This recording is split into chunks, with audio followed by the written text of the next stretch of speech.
The Chaser Report is recorded on Gadigal land. Striving for mediocrity in a world of excellence.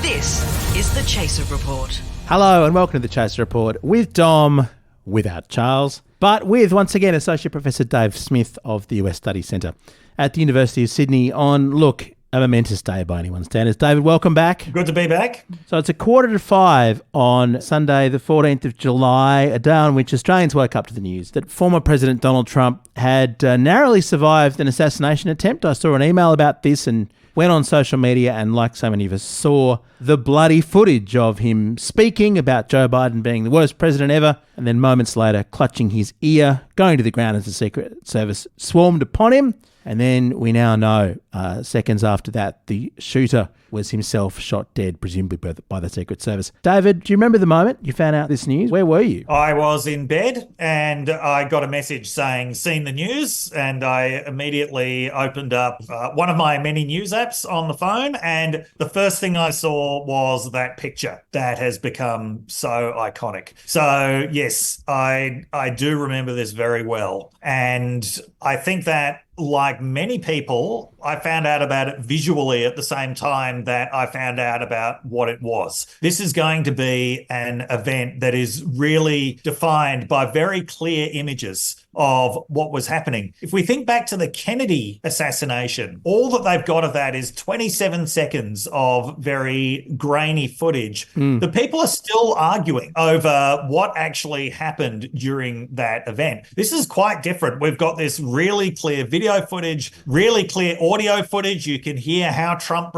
reacted. You can hear what the Secret Service people were saying. Yeah, he wanted to go back for his shoes. Yes, yeah. And photos from so many different angles of what happened. So hopefully there's not going to be the kind of debate over what's actually happened this time as you got over the Kennedy assassination, although I'm sure there are people who are going to be claiming that this is not what it seemed and it was all staged. But I won't try to preempt that. But yeah, this is a really remarkable event. Well, let's recap what we know at this point after this.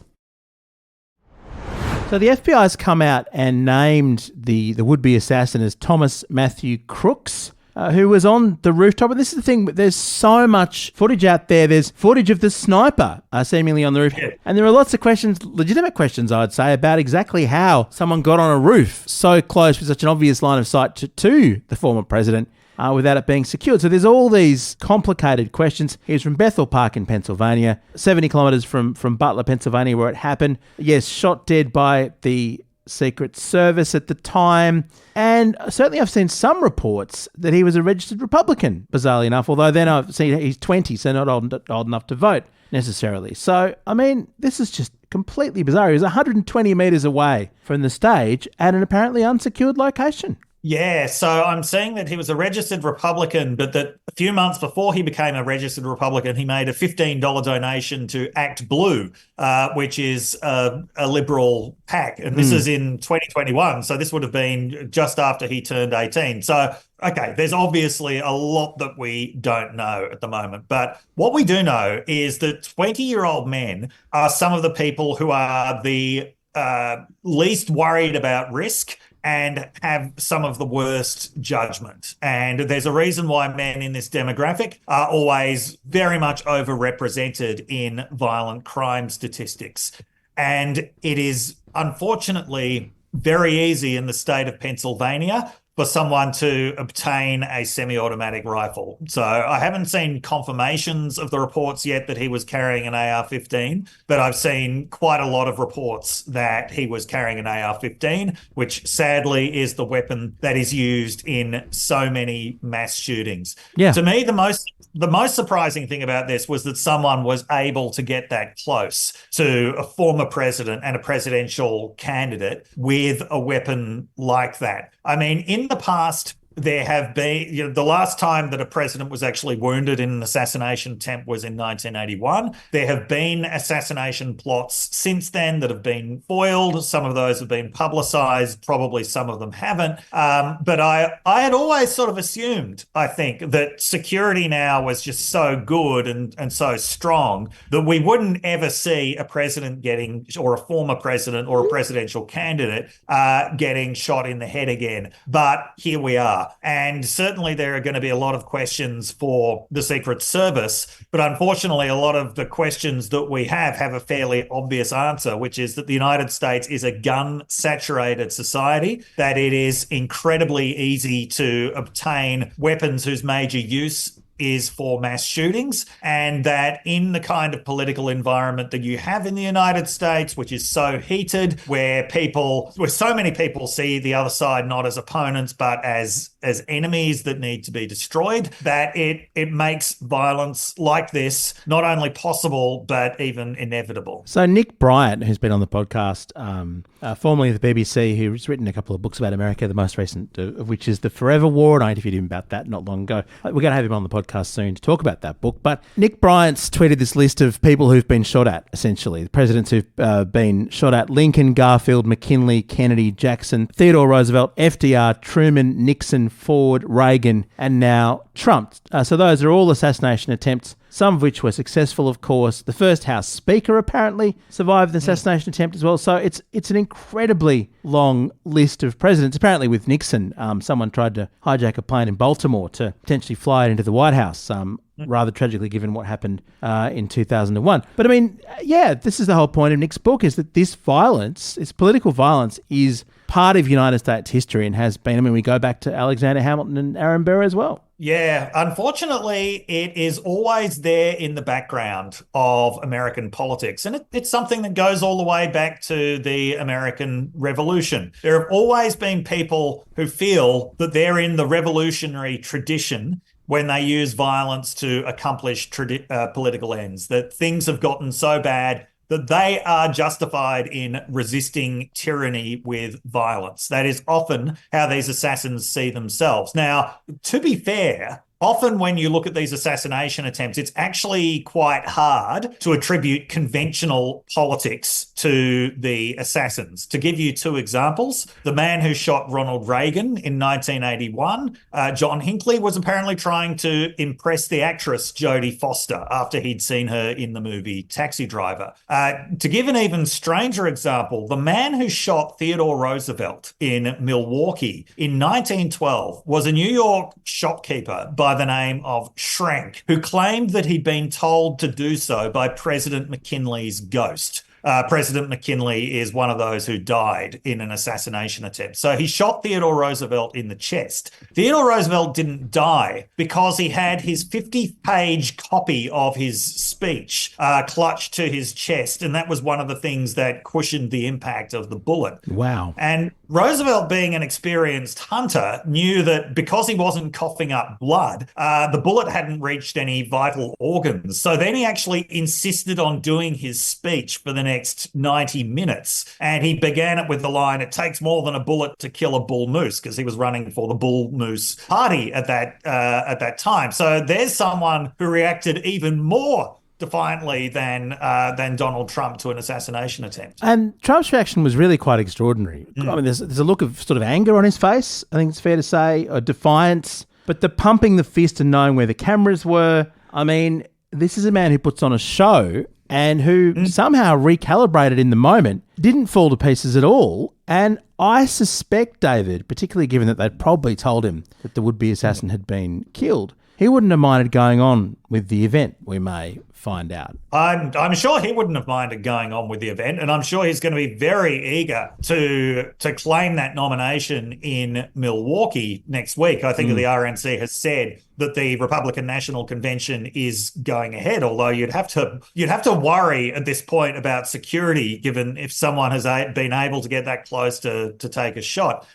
So yeah, Trump had a great sense of the drama of the moment, and it fits in with stories that he's been telling about himself for the last 8 years, that his enemies will stop at nothing to get him, but they'll never destroy him, that no matter what they throw at him, he will get up and keep fighting. And it seemed like he was absolutely ready for that when the assassination attempts actually happened. I mean, and this is the narrative that his son was saying. Donald Trump Jr. tweeted the now iconic photo of him pumping his fist with blood streaming down his face, said, he'll never stop fighting for this country. This is what they all say. Rubio tweeted that God protected him. Many other Republicans just said, you can't stop him. And Elon Musk unequivocally endorsed him, which he hadn't done before, I think, and said last time America had a candidate this tough was Theodore Roosevelt. So pointing back to your story as well. So as upsetting as I'm sure this is, as traumatic as this may prove to be for Donald Trump going forward, as you say, this does fit into a narrative of strength, which we have to say is in contrast to a very, very troubled few weeks for Joe Biden. This is as tough as I'm sure it will be in many ways for Donald Trump. Joe Biden somehow looks like, I don't know, how can I put this? The contrast is perhaps even starker, David, of the sort of physical condition and position that they're both in. Yeah, Donald Trump survived an assassination attempt. Joe Biden barely made it through a debate. I think that those kinds of comparisons are going to be unavoidable. It also makes it incredibly difficult for Joe Biden to campaign over the next few weeks, because all he's really got at this point is mobilizing the anti-Trump vote. It's going to be very difficult to tell people about the kind of threat that Donald Trump poses to democracy over the next few weeks when Republicans are interpreting that as a threat of violence that is responsible for Trump getting shot. You're already getting this kind of rhetoric coming from people like J.D. Vance. Democrats are really going to be watching themselves over the next few weeks, really muting their criticism of Trump because they don't want it to be interpreted as a threat or an endorsement of violence against Trump. And given that mobilizing the anti-Trump vote is basically all that Biden's got at the moment, it's effectively going to be impossible for him to campaign. So this just makes it even harder for him. It may well increase the calls on him to resign. So I'm sure there'll be some Democrats who are thinking that their only chance at this point to grab control of the narrative is to run someone completely new, which would take headlines away, first of all, from Biden's infirmity and second, from Trump's martyrdom. But yeah, this makes things incredibly difficult for Joe Biden. There was also a tweet, 2:45 a.m. this morning, Australian time, or Sydney time. Joe Biden tweeting, I want to ban assault weapons and require universal background checks. Trump promised the NRA that he'd do nothing about guns, and he means it. Lots of people have replied to that. It's got 10 million views at this point, alleging a conspiracy. I mean, ironically, banning assault weapons makes plenty of sense in light of what tragically has happened. Bearing in mind this was a fatal shooting, where someone in the audience was killed and others may die of their wounds in the time ahead. It's a terrible thing. But the relationship between the Republican Party and guns is now politically off limits, presumably, as is much criticism. The Biden campaign have pulled down their ads, they say. They're not campaigning directly. They're not criticising Donald Trump as he recovers from this. So, yes, this is another... we don't know what the motives of the shooter were, and it's really hard to know, particularly if he was a Republican supporter. Who can say? That it may simply be mental illness. It probably shouldn't speculate. But I don't know. This just seems to paint Joe Biden even further into a corner when he was already struggling. Yeah, and I mean, this is not a time, especially for taboos on conversations about gun control. Previous assassination attempts led to significant gun reforms. After the assassination of John F. Kennedy in 1963, and again after the assassination of Robert Kennedy in 1968, there was actually quite serious gun control passed at a national level in the United States with the support of the NRA because Lee Harvey Oswald had used a military-style weapon, which Americans recognized at the time there was no need for anybody to have this in civilian life. After the attempted assassination of Reagan in 1981, well, you remember the Brady Handgun Act of 1994, which implemented universal background checks for guns. That was named after Reagan's security guard, who was rendered paralyzed for the rest of his life by that bullet. So assassinations in the past have actually provided the impetus for gun control. It's impossible to imagine that happening now. There's just nothing like the consensus that is necessary for gun control, largely because of the party whose candidate has just been shot by a 20-year-old with an AR-15. So, yeah, there are going to be all kinds of taboos on criticism of Trump, especially taboos on bringing gun control into the conversation. But now is really the time they should be having the conversation about gun control, because politics is probably going to look more and more like this in the future otherwise. More in a moment. The Chaser Report.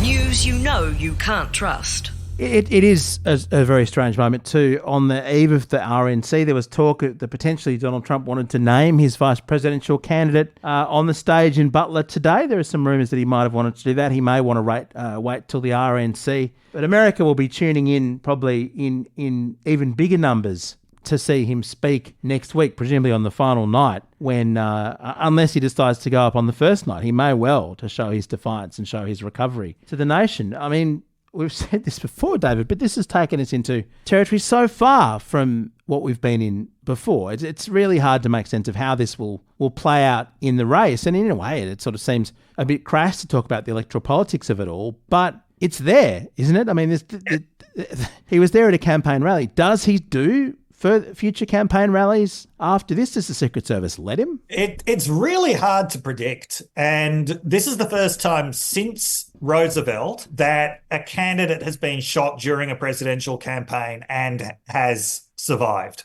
In case you're wondering, Roosevelt didn't then go on to win the presidency, but that was a very unusual three-cornered race. So we don't really have any historical precedents to point to about what happens to a campaign and what happens to a presidential race from here. On the one hand, you would think that this will really escalate interest. And as you say, more and more people tune into the RNC than ever. On the other hand, something this horrible and this scary might just turn people off politics altogether. Yeah. I think that so many Americans, regardless of their political views, will just be thinking today, the country is in a terrible place. The country is in a place where we really don't want it to be. And the way that this race is going to continue is just going to continue that awful trajectory. Yeah, I mean, what Joe Biden does at this point is, I mean, he really has no good options, I would think, at this stage.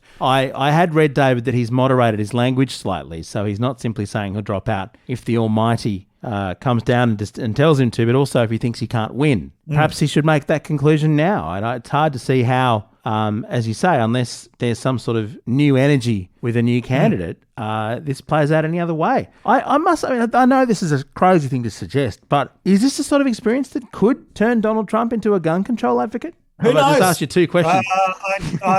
Once again, we're in unprecedented territory.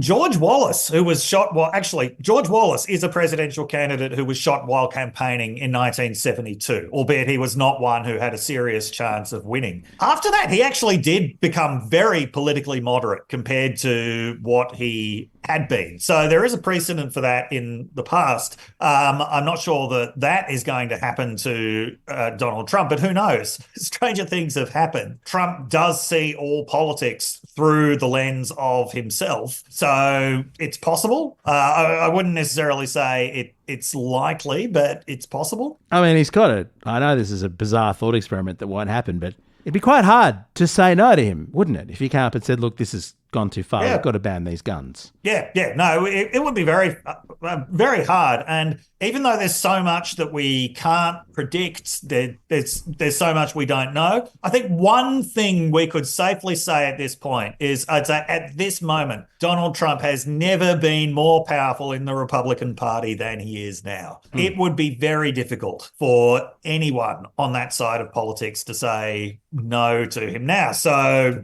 maybe if he did decide that this actually warranted gun control, maybe it could bring it about. I still don't think it's very likely, though, because he's just so attuned to the desires of his base. I wonder if any of the people at the rally today would have actually changed their mind on about gun control as a result. Really don't know. And I've seen a lot of tweets from Trump supporters doubling down on the notion that the right simply cannot be abrogated, or whatever the term is. Yeah, I think that is the more likely outcome. Yes. Okay.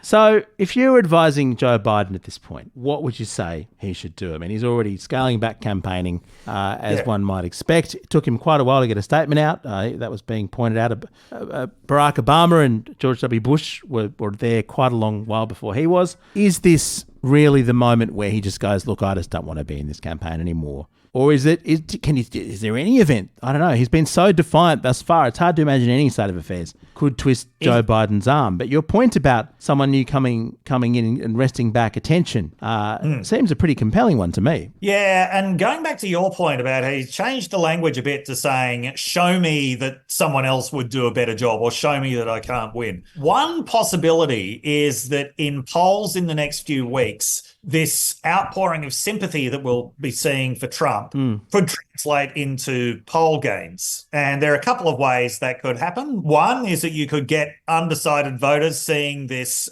image of Trump, face covered in blood, fist raised, and thinking, that's the guy I want for the president. The other thing is that when people respond to polls, Democrats are just not even going to want to answer the phone to pollsters over the next few weeks, whereas Republicans are going to be more eager than ever to answer the phone. So no matter how much people try to wait for party representation, there could well be a response bias showing up in the polls over the next few weeks. So for a combination of reasons, you could see gains serious gains to Trump in the polls over the next few weeks. Maybe that could push Biden out. On the other hand, we saw far less movement in the polls than many of us were expecting after Biden's debate performance. Yeah. We saw about a 3-point shift to Trump, which is, well, as of yesterday, was back at about a 2-point shift to Trump, which is important, but, not necessarily fatal. So who knows how this is going to affect the polls? Once again, we don't have any historical data on how this is going to play out. But maybe if there is some massive surge in the polls to Trump, and I'm talking about something a lot bigger than what we saw after the debate, maybe that can persuade Biden to drop out. I mean, I suppose at this point in the race, who are the undecided voters out there? Who are the people who would switch from Biden to Trump at this late hour, even after an incident like this? But the state of Pennsylvania is quite important, isn't it, in the electoral calculus? That's why Trump was there.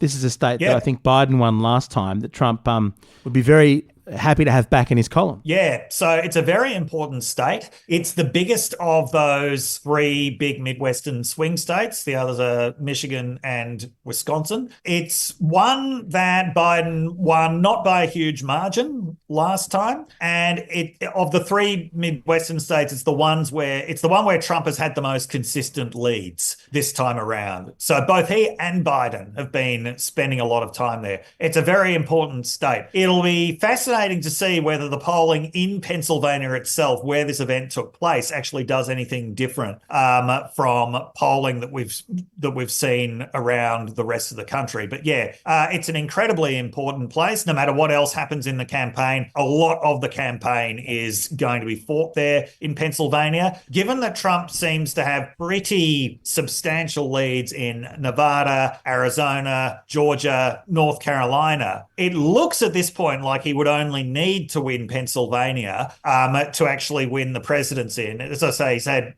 consistent leads in Pennsylvania, whereas Michigan and Wisconsin have been much tighter. There were even polls that showed Biden with leads in Michigan and Wisconsin after the debate. So much of this election is going to take place in Pennsylvania. Hopefully not under those circumstances again. And finally, David, look, just stepping back from all this, the concept of the culture of violence in America that gets talked about so often, that gets analysed so often, it has seemed for so many years that no atrocity could be shocking enough to change the way Americans thought, to change their belief in their right to bear arms, and indeed not just the sort of pistols that the founding fathers might have been talking about, but indeed these assault rifles that are there. No school shooting certainly has been shocking enough to lead to a change in rules. I mean, just stepping back, I know we've talked a little bit about this already, but if not this, then what changes the American mentality? I mean, strangely enough, the Secret Service had a very, or always has at Trump rallies, a very, very tight protocol for people getting into the space. They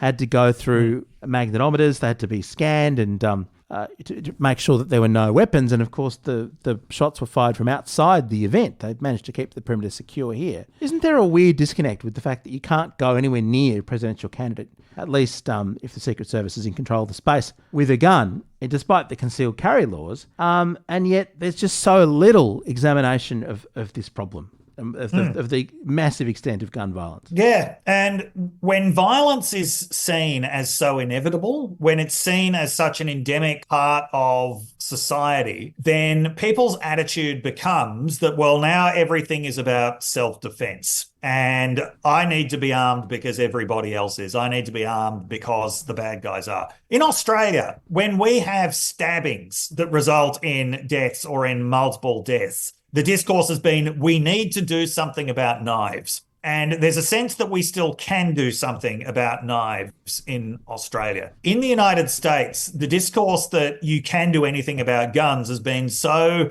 politically suppressed and so politically defeated that the response that people have to an event like this is it's all about self-defense now.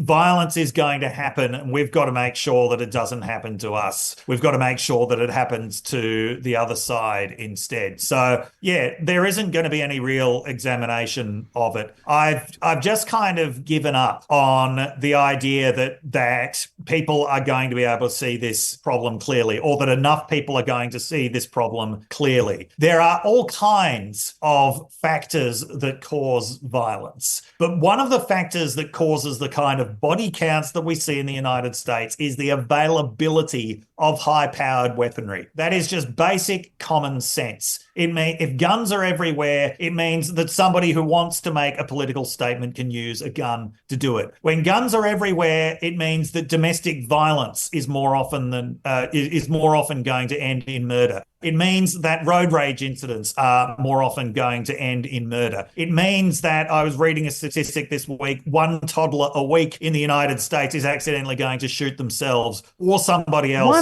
just because there are no guns around. Oh my goodness. So often you see people reach for these explanations about, why are teenagers so alienated? Is it because they're spending too much time on their phones? A generation ago, it was violent video games. A generation before that, it was violent movies. All of these things can be contributing factors, but the sheer availability of these kinds of weapons to everyone is the reason why the body count in the United States is so high. And I wish that an event like this could make people see it clearly, but I have given up on the idea that it will. Well, that's the counter argument, isn't it, which we'll probably see in the weeks ahead. If only there'd been more guns at the rally. I mean, It doesn't quite make sense in that it came from outside, but you can imagine, the argument that the Secret Service should not be removing the guns of patriots attending the rally, that it'd be much safer for all concerned if everyone at the event was heavily armed. That's right. And if everyone was shooting, that would be a much, if everyone was shooting back in the direction that they thought the bullets were coming from, that would be a much safer scenario. I remember Trump himself said after the Bataclan shooting in Paris in 2015, so this was when his presidential campaign was starting, he said, imagine what it would have looked like if there'd been guns on the other side. There there would have been bullets flying back the other way. It would have been beautiful. That's the kind of gunist fantasy about what should happen, that it's okay if someone opens fire because everybody else can fire back. The reality of the situation, of course, is that gunfire is usually an incredibly confusing situation for everybody except the person